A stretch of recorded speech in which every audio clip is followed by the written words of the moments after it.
My beautiful sols, আমি অদিতি। এখন তোমাদের জন্য অ্যাঞ্জেল মেসেজেস দেখে নেব, যা তোমাদের প্রেজেন্ট সিচুয়েশানে অনেক হেল্পফুল হবে।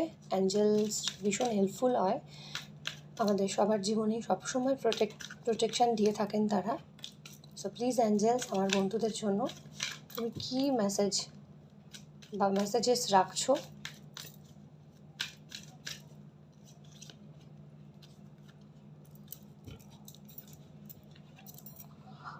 ওকে, এই মুহূর্তে সিচুয়েশান তোমাদের হয়তো অনেকটা খারাপ চলছে, তো এই বিষয়টা তোমাদের একটু কম্প্রোমাইজ করতে হবে। যে দিকটা তোমরা চাইছো সেটা এই মুহূর্তে হয়তো হবে না, কিন্তু কম্প্রোমাইজ করার পর হয় সেটা হবে। আর অন্য মানুষজনেদের সাহায্য নাও, অবশ্যই হেল্পফুল পিপলস তোমাদের আশেপাশে রয়েছে, তাদের সাহায্য নাও।